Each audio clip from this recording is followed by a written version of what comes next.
Hello student, मैं अनुराधा अग्रवाल। कक्षा 5 गणित, प्रश्नावली 5.2 भाग 1। यहाँ पर मैं आज आपको गुणनखंड सिखाने जा रही हूँ। स्टूडेंट, आपसे एक रिक्वेस्ट है कि यदि आपको मेरा पढ़ाया हुआ समझ में आता है तो मेरे वीडियो को लाइक शेयर सब्सक्राइब कीजिए ताकि मेरा हौसला बढ़े। मैं आपसे कोई फ़ीस नहीं ले रही हूँ, ना ही मैं कुछ पूरा NCERT कक्षा 5 का सिलेबस में करा रही हूँ। इसी के साथ मैं कक्षा 8 की भी गणित और अंग्रेजी पढ़ाती हूँ। स्टूडेंट, आप चाहे उनके बहन भाई हो तो उन्हें लाइक शेयर और सब्सक्राइब के लिए कहिए और देखें वो मेरी वीडियोस को। ठीक है, चलो इसी के साथ करते हैं हम प्रश्नावली 5.2 शुरू। दी गई संख्याओं के गुणनखंड ज्ञात करें। गुणनखंड मैंने आपको बताया था, किसी भी गुणनखंड क्या होते हैं, किसी भी संख्या के गुणनफल होते हैं, समझाया था ना मैंने। तो यहाँ पर गुणनखंड में आपको सिर्फ ये देखना है, गुणज के बारे में बताया था, सॉरी वो। अब यहाँ गुणनखंड में आपको ये देखना है कि 7 किस किस के पहाड़े में आ सकते हैं, आपको ये देखना है ना। और कौन कौन सी ऐसी संख्या है जिसका उनमें पूरी बार भाग जा सकता है। तो सबसे पहले मैं लिखती हूँ, प्रश्न संख्या 1 है हमारा, 7 के गुणज है ना, 7 के गुणनखंड, गुणज नहीं गुणनखंड है ना, खंड। तो आप ये देखें कि 7 किस किस के पहाड़े में आ रहा है। तो देखो, अगर मैं कहूँ तो 7 सभी जितने भी गुणनखंड इनके लिखेंगे ना, एक सभी में आएगा, क्योंकि एक के पहाड़े में सब आते हैं। तो 1, 7 कैसे आया, आप कहेंगे कि जैसे आप बोलोगे 1 7 7, तो ये एक भी 7 का गुणनखंड है और 7 भी 7 का गुणनखंड है। मतलब एक और वो खुद संख्या तो अपने आप से रहेगी ही रहेगी। और फिर देखना किसके पहाड़े में, तो मुझे पता है कि 7 सिर्फ 1 और 7 के पहाड़े में ही आते हैं। इसके बाद में मैं सेकंड सवाल सोल्व करती हूँ, 9 के गुणनखंड। तो स्टूडेंट, सबसे पहले आपको देखना है यहाँ पर कि 9 1 गुणा 9, 9 के पहाड़े में 9 आते हैं ना। इसके अलावा 3 गुणा 3 बराबर भी 9 होते हैं। तो 1 3 और 9 इसके गुणनखंड हो गए। 9 के गुणनखंड मतलब 9 किसके पहाड़े में, 1 के में, 3 के में और 9 के में। आप 1 3 और 9 क्रम लिखे, आरोही क्रम में, छोटे से बड़े क्रम में लिखते जाएँ। ठीक है स्टूडेंट, अब हम इसके बाद में करते हैं क्वेश्चन नंबर 3। आप वीडियो का टेंशन ना करें कि वीडियो बड़ी हो जाएगी, आप आराम से मेरे साथ पढ़िए। 16 के गुणनखंड है ना। कभी भी वीडियो की लेंथ देखकर नहीं पढ़ना चाहिए, जो छोटी हो उसी को पढ़े, जहाँ ज़्यादा समझ में आया वहाँ रुक कर पढ़िए। 16, तो देखो 16 को मैं देखती हूँ, तो 1 गुणा 16 तो मुझे लिखना है बराबर 16 के पहाड़े में आते हैं। 2 के पहाड़े में 8 बार आते हैं 16, 8 बार बोलूँ तब। 4 के पहाड़े में बोलूँ तो 16 आ जाते हैं मेरे। इसके अलावा मुझे नहीं लगता किसी और पहाड़े में 16 आते हैं। तो 1 2 4 8 और लास्ट में 16। देखो ना, फर्स्ट और लास्ट में 1 और 9, 1 और 16, 1 और 7, ये ध्यान रखना है आपको। ठीक है, अब इसके बाद में चलते हैं हम क्वेश्चन नंबर 4 की ओर। इसी का फर्स्ट का 4 है। 4 में आपका लिखा हुआ है 25 के गुणनखंड है ना, 25 के गुणनखंड। तो 25 किस किस के पहाड़े में आते हैं स्टूडेंट, देखिए इसको तो हम छोड़ देते हैं, 25 का देखते हैं। 1 गुणा 25 तो होगा ही होगा, ठीक है ना। फिर 5 गुणा 5 बराबर 25, और हमें पता है कि इसके अलावा और किसी के पहाड़े में नहीं आते, तो हम 1 5 और 25 लिखेंगे। 1 5 और 25। स्टूडेंट, आपको समझ में आ रहा होगा कि देखिए यहाँ पर 1 और 25, भी आगे 1 और वो खुद संख्या तो लिखनी है, बीच में और क्या लिखना है, किस किस के पहाड़े में। मैं 5वां करती हूँ इसका, यहाँ से देखती हूँ मैं 48 के गुणनखंड। 48 किस किस के पहाड़े में आते हैं ना, गुणनखंड। 48 के मैं गुणनखंड करूँ तो यहाँ से देखिए इसको भी छोड़ देते हैं। 48, 1 गुणा 48 तो होगा ही होगा। फिर देखती हूँ मैं 2 के पहाड़े में, अगर मैं देखती हूँ तो 24 बार आते हैं, जस्ट आधा करके देखिए। फिर मैं देखती हूँ यहाँ 3 के पहाड़े में, तो कितनी, 3 16 48 होते हैं ना। अगर मैं देखो 12 4 के पहाड़े में भी आता है, तो 4 के पहाड़े में कितनी बार, 12 बार, 4 12 48, सबका मतलब यहाँ पर 48 है ना, 48 48 आप देख लेना ये, ठीक है। अब इसके अलावा मुझे नहीं लगता किसी और के पहाड़े में, 6 के पहाड़े में भी आते हैं, 6 चौक 24 नहीं, 8 छंग 48 है ना, 8 छंग 48 आते ना। इसके अलावा अगर आपको लगता है कोई और पहाड़ा भी बचा हुआ तो आप देख लेना। अब मैं यहाँ लिखती हूँ, देखो 1 2 3 4, 4 के बाद में 6, 6 के बाद में 8, 8 के बाद में मुझे 12 दिखाई दे रहे है ना, ये 12। फिर आप लिखोगे 16 है ना, 16। फिर उसके बाद में आपको किस में आ रहा है, 24, मैं यहाँ लिख देती हूँ 24। फिर उसके बाद में 48। कितने सारे पहाड़ों में ये हमारे आ रहे हैं। इसके बाद में मैं देखती हूँ 63, छठे नंबर का 63 के गुणनखंड है ना, गुणनखंड। 63 किस किस के पहाड़े में आता है स्टूडेंट? अगर मैं 63 का देखूँ तो यहाँ देखिए 1 गुणा 63 तो होगा ही होगा, ये तो आपको समझ में आ गया। अब 2 के पहाड़े में आएंगे ही नहीं, 3 के पहाड़े में देखते हैं। तो 3 के पहाड़े में 2 1 21 बार आते हैं 63। फिर मैं देखती हूँ 9 सत्ते 63 होते हैं ना, 9 सत्ते 63। और इसके अलावा मुझे नहीं लगता किसी और के पहाड़े में ये आते हैं। अगर आपको आता है तो आप बिल्कुल लिखिए, है ना। अब मैं यहाँ पर इसको सेपरेट कर देती हूँ, यहाँ से थोड़ा सा मिक्स हो रहा है। तो 63 में मैं लिखती हूँ 1, है ना। फिर 3 के पहाड़े में, फिर 7 के में, 9 के में, और फिर 21, और फिर आपका आ गया 63 के पहाड़े में 21वें गुणनखंड। अब चलते हैं नेक्स्ट क्वेश्चन की ओर। स्टूडेंट देखिए, प्रश्न संख्या 2, दी गई संख्याओं की समान गुणनखंड ज्ञात कीजिए 8 व 12 के। तो सबसे पहले मैं लिखती हूँ 8 के गुणनखंड, है ना। हल लिख लें आप इस तरह से, गुणनखंड। तो अब मैं आपको सिखा चुकी हूँ कि 8 किस किस के पहाड़े में आते हैं। तो 1 के पहाड़े में, 2 के पहाड़े में, 4 के पहाड़े में और 8 के पहाड़े में। फिर मैं 12 लिखती हूँ, 12 के गुणनखंड। तो यहाँ पर देखिए 12 किस किस के पहाड़े में आते हैं। तो हमें पता है 1 के पहाड़े में, 2 के पहाड़े में, 3 के पहाड़े में, 4 के पहाड़े में, 6 के पहाड़े में, और फिर स्वयं 12 के पहाड़े में। अब देखो आपसे कहा है समान गुणनखंड, तो आप यहाँ पर लाइन लिखेंगे, अतः 8 व 12 के समान गुणनखंड, है ना। अब आप ये मत कहना कि मैम आप पहले की तरह आप लिखाओ, आपको पता है ये कैसे लिखना है। अब इसमें देखो 1 2 इसमें भी है और इसमें भी है, 4 इसमें भी है, इसमें भी, इसके अलावा नहीं है ना। तो आपको उत्तर में ये लिखना है। और कोई दिख रहा है आपको? मुझे तो नज़र नहीं आ रहा, बट आपको आ रहा हो तो आप ज़रूर लिखें, है ना। तो मैं लिखती हूँ यहाँ पर बराबर 1, 2, 4, ठीक है। तो अब मेरा देखिए क्वेश्चन नंबर 2, 10, है ना। 10 व 20 के समान गुणनखंड। तो पहले मैं लिखूँ 10 के गुणनखंड, है ना स्टूडेंट। 10 के गुणनखंड किस किस में? 1 के पहाड़े में, 2 के पहाड़े में, 5 के पहाड़े में, और स्वयं 10 के पहाड़े में। 20 के गुणनखंड में कर देती हूँ गुणनखंड। 20 किस किस के पहाड़े में आते हैं? 1 के में, 2 के में, 4 के में, 5 के में, 10 के में, और स्वयं 20 के में आते हैं। तो अब मुझे लिखना है अतः लिखकर 10 व 20 के समान गुणनखंड, मतलब जो दोनों के हैं, मतलब दोनों में पूरी पूरी बार भाग चला जाए, है ना, गुणनखंड। तो आप उत्तर में क्या लिखोगे? बराबर लगाकर 1 1 दोनों में, 2 2 और 5 दोनों में है, और 10 भी दोनों में है स्टूडेंट, ठीक है। तो आप उत्तर में लिखेंगे यहाँ पर बराबर 1 2 5 10। स्टूडेंट देखिए इसका थर्ड वाला, अब मैं लिख रही हूँ समान गुणनखंड, तो मैं वैसे लिखूँगी यहाँ पर हल लिख लिया करें आप। 7 के गुणनखंड, है ना। 7 के गुणनखंड मतलब 7 किस किस के पहाड़े में आते हैं ना, आपको ये याद रखना है। तो आप कहोगे मैं 1 और 7 के, मैं अभी तो सिखाया ही था 16 के गुणनखंड, है ना। तो आप ही कहेंगे मैम 16 का गुणनखंड भी अभी थोड़ी देर पहले सीखा था। 1 के पहाड़े में, 2 के पहाड़े में, 4 के पहाड़े में, कुछ 16, और 8 के पहाड़े में भी तो आते हैं, और फिर 16 के पहाड़े। अब मुझे लिखना है 7 व 16 के समान गुणनखंड, है ना, समान गुणनखंड, है ना। देखो बेटा, है ना, परीक्षा में जैसे मैं करा रही हूँ ना वैसे ही करना। अगर आप अपनी मर्जी से मर्जी आए जो लिखेंगे, इस प्रोसेस को फॉलो नहीं करेंगे तो कहीं ना कहीं नंबर कट जाएंगे। तो एक ही है, तो समान गुणनखंड बराबर उत्तर आएगा आपका यहाँ पर 1। अब इसी के साथ में मैं क्वेश्चन नंबर 4 कर रही हूँ। यहाँ लिखती हूँ सबसे पहले हल, और अब लिखूँगी 18 के गुणनखंड, है ना। तो आपको ये पता होना चाहिए 18 किस किस के पहाड़े में? 1 के में, 2 के में, 3 के में, 6 के में, 9 के में, और स्वयं 18 के पहाड़े में आते हैं। इसी तरह से मैं 32 के गुणनखंड करूँ, है ना, गुणनखंड। तो आप सबसे पहले कहेंगे 1 के पहाड़े में, पीछे सम संख्या होती है ना तो 2 का भाग जरूर जाता है, 2 का भाग देंगे, फिर हम देंगे 4 का, फिर हम देंगे 8 का, फिर हम देंगे मतलब 16 का पहाड़ा, है ना, और फिर 32। तो ये इसके गुणनखंड बनेंगे। अब हमें तो समान गुणनखंड देखना है ना, तो समान गुणनखंड का आंसर क्या होगा? सबसे पहले किसके गुणनखंड? समान गुणनखंड। यहाँ लिखना 18 व 32 के, है ना। मैं लिखना भूल गई, मैं यहाँ पर लिख देती हूँ। देखो बेटा, अब 18 और 32 के, तो एक इसमें भी है, इसमें भी है, 2 2।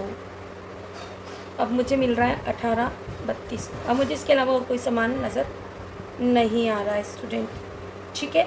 तो मैं उत्तर में क्या लिखूँगी? 1 व 2, 1 व 2 इसके समान गुणनखंड। इस तरह से मैंने प्रश्न संख्या 2 करा दी। हम चलते हैं 3 की ओर।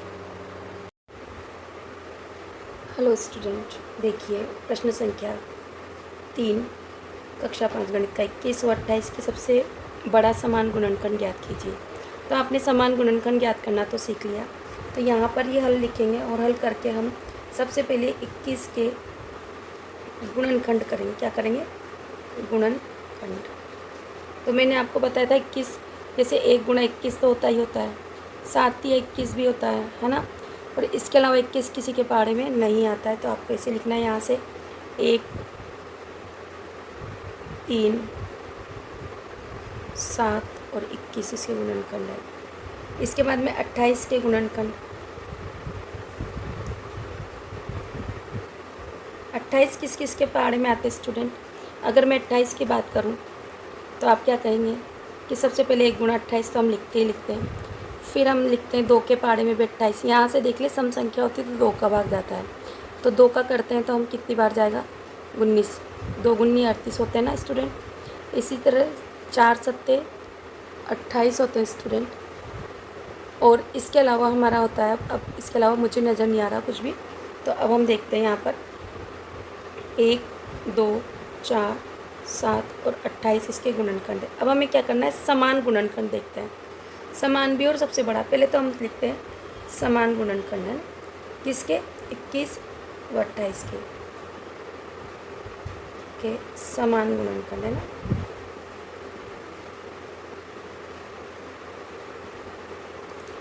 अट्ठाईस और इसके समान गुणनखंड कितना हो रहा है? देखो 1, फिर इसके बाद में 7। तो हम क्या कहेंगे? 1 और 7। इसके अलावा हमें और कोई नहीं दिख रहा। तो सबसे बड़ा क्या है? 7 है। तो अब आप क्या लिखेंगे? सबसे बड़ा गुणनखंड बराबर 7। अब अपन लिखेंगे सबसे बड़ा गुणनखंड किसका? 21 व 28 का सबसे बड़ा गुणनखंड है ना। आप लिखोगे 7। उत्तर यही आपका उत्तर है। ठीक है, इसके पहले जो भी किया था वो सिर्फ हल था। आगे चलते हैं हम। स्टूडेंट क्वेश्चन नंबर 4 बहुत इंपॉर्टेंट है, आप लगा लेना। वह सबसे बड़ी संख्या ज्ञात करो जिसका 45 व 75 दोनों में पूरी बार भाग जाता है। तो पूरा भाग का मतलब है आपको क्या करना है? एलसीएम निकालना है ना। हाईएस्ट कॉमन फैक्टर कहते हैं जिसको हम। ठीक है, तो सबसे पहले मैं समान गुणनखंड जो हम करते हैं तो सबसे पहले लिखते हैं 45 के गुणनखंड कर लेते हैं। मतलब 45 किस किस के पहाड़े में आता है ना गुणनखंड। तो 45 के गुणनखंड अगर करूँ तो सबसे पहले 1 गुणा 45 बराबर 45 होता है। फिर आप करोगे 9 पंजे 45, जो आपको याद आ जाए स्टूडेंट, ऐसा कुछ नहीं। और 3 के पहाड़े 3 15 45 होते नहीं होते हैं ना, बस। तो आपके गुणनखंड मिल गए। सबसे पहले 1, 3, 5, 9, 15 और आपका स्वयं 45 गुणनखंडों का 45 का।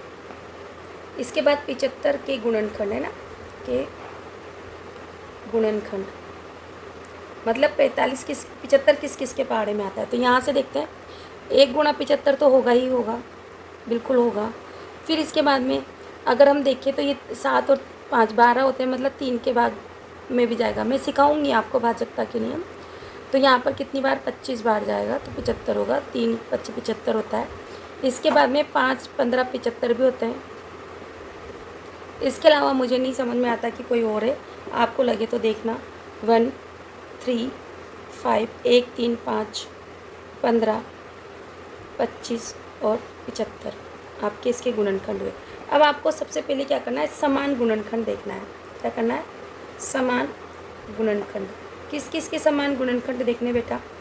आपको करना है 45 व 75 के, है ना, ये समान गुणनखंड। तो 1 के पहाड़े में, 3 के पहाड़े में, 5 के पहाड़े में और 15 के पहाड़े में आ रहे हैं। तो मैं लिख लेती हूँ बराबर करके यहाँ पर 1 3 5 और 15। हमसे कहा है पूरा बार भाग जाए और बड़ी संख्या हो, तो वह है 15। तो उत्तर बराबर आप क्या लिखेंगे? सबसे बड़ी संख्या, है ना, सबसे बड़ी संख्या, बड़ी संख्या जिसमें 75 45 व 75 का पूरी बार भाग जाता है।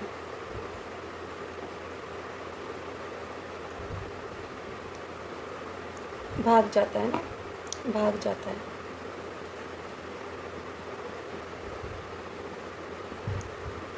वो बराबर 15। ठीक है, आपको इस तरह से पूरा ही लिखना है स्टूडेंट। देखिए यहाँ पर आपको 12, 18 और 24 का सबसे बड़ा समान गुणनखंड ज्ञात करना है। तो आप हल लिखेंगे, सबसे पहले हल लिख के आप लिखेंगे 12 के गुणनखंड, 18 के गुणनखंड। वीडियो लंबा ना हो इसलिए मैं लिख लेती हूँ। स्टूडेंट देखिए, थोड़ा सा कैमरा हिल रहा है पर आप इस पर ध्यान नहीं देंगे, आप अपनी पढ़ाई पे फोकस करेंगे। थोड़ा हवा की वजह से हिल रहा है। तो यहाँ मैंने टाइम बचे इसके लिए लिख लिया है। 12 के गुणनखंड मतलब 12 किस किस के पहाड़े में आता है, 1, 2, 3, 4, 6 और 12 के ही पहाड़े में आता है। 18 1, 2, 3, 6, 9 और इसके बाद में आएगा 18 के ही पहाड़े में। 24 किसके पहाड़े में आता है, 1, 2, 3, 4, 6, 8, 12 और स्वयं 24 के में आता है।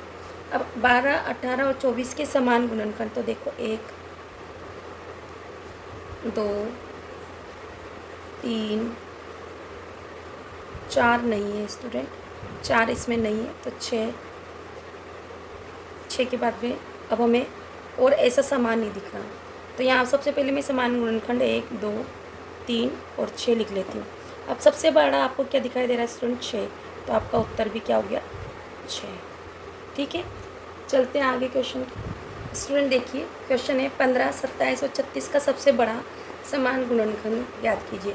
अब यहाँ 15 का गुणनखंड, 27 का और 36 का मैं गुणनखंड निकाल लेती हूँ और पहले की तरह लैंग्वेज लिख लेती हूँ, फिर मैं आंसर सेट करती हूँ। देखो स्टूडेंट मैंने लैंग्वेज लिख ली है। अब 15 के गुणनखंड क्या होता है, 15 1 के पहाड़े में आता है, 3 के में आता है, 5 के में और 15 के में आता है। ठीक है, 27 1 के पहाड़े में, 3 के पहाड़े में, 9 के पहाड़े में और 27 के पहाड़े में आता है। 36 आता है 1 के पहाड़े में, 2 के पहाड़े में, 3 के पहाड़े में भी आता है, 4 के पहाड़े में, 6 के पहाड़े में, 9 के पहाड़े में आता है और 12 के पहाड़े में आता है और इसके बाद आता है 18।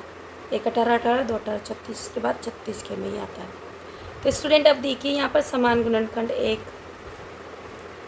3, इसके बाद में हमें कुछ नज़र नहीं आ रहा है स्टूडेंट, आपको आ रहा हो तो बिल्कुल आप देखिए। तो अब मैं लिखती हूँ यहाँ पर समान गुणनखंड 1 और 3 है ना, 1 और 3 है। तो सबसे बड़ा समान गुणनखंड मुझे क्या दिख रहा है, 3। तो उत्तर क्या हुआ, 3। आगे चलते हैं नेक्स्ट क्वेश्चन जो कि बहुत ही इम्पोर्टेंट है स्टूडेंट। देखिए बहुत इम्पोर्टेंट है क्वेश्चन है, आप इसको अच्छे से करके जाना। पेपर में इसी तरह के क्वेश्चन बैठेंगे। एक क्वेश्चन 101% आएगा, संख्या चेंज हो सकती है। दूध की 2 कैनों में क्रमशः 20 और 30 लीटर दूध भरा हुआ है। 2 कैन बना देती हूँ मैं ऐसे, इसमें 20 लीटर है, ठीक है ये, और यहाँ से फिर मेरी एक और कैन है उसमें 30 लीटर दूध भरा हुआ है। दूध को लीटर में नापते हैं ना, तो ये बड़े से बड़े बर्तन का नाप क्या होगा। जब भी पूरा नाप सके इस तरह का है तो आपको गुणनखंड करना है, बड़े से बड़ा तो सबसे बड़ा वाला समान गुणनखंड आपको देखना है, ये ध्यान रखना है। अब आप हल लिखेंगे, हल में आप सबसे पहले क्या करेंगे, 20 के गुणनखंड है ना, 20 के गुणनखंड पहले की तरह लिख लेती हूँ स्टूडेंट देखिए 20 के गुणनखंड में लिखे 1 2 4 5 10 20 और 30 के गुणनखंड 1 2 5 6 15 और 30 होंगे। अब आप यहाँ देखिए इनमें समान गुणनखंड क्या है और मुझे बड़े से बड़ा, अब मैं इतनी बड़ी लैंग्वेज ना लिख के छोटी ही लैंग्वेज में से पूरा करूँगी। तो यहाँ 30 में मैं यहाँ पर 10 लिखना भूल गई स्टूडेंट, आप 10 को भी ऐड करें, है ना। थोड़ा सा मैं अच्छे से कर देती हूँ, 10 15 और 30, ठीक। तो सबसे बड़ा नंबर हमारा 10 आ रहा है। तो दोनों कैनों को पूरा नाप सके ऐसा बड़ा बर्तन क्या होगा, 10 लीटर का बर्तन होगा, क्या होगा। तो अब मैं यहाँ लिखती हूँ, अतः बड़े से बड़ा बर्तन जो होगा नाप 10 लीटर का होगा, जिससे दोनों कैने पूरी बार नाप सके। मैं यहाँ लिख देती हूँ। तो स्टूडेंट देखिए मैंने लिख दिया है कि 10 लीटर का बड़ा बर्तन होगा, जिससे हम 20 और 30 लीटर के दूध को हम आराम से बराबर नाप सकें। स्टूडेंट आप देखिए इस तरह के जो क्वेश्चन है बहुत इंपॉर्टेंट होते हैं, और मैं आगे आने वाली वीडियोस में आपको पेपर की तैयारी कराऊंगी, वहाँ इम्पोर्टेंट क्वेश्चंस करवाऊंगी स्टूडेंट। पहले हम भाग 1 पूरा कर लेते हैं, उसके बाद में हम आगे चलेंगे। और जब पेपर टाइम आएगा तो हम वीडियो को इस तरह से बनाएंगे कि आप सिर्फ पेपर की तैयारी कर पाएँ अच्छे से। और मैं आपको विश्वास दिलाती हूँ कि आपकी A ग्रेड ही बनेगी मैथ्स में। Thank you for watching my channel once again. Thank you.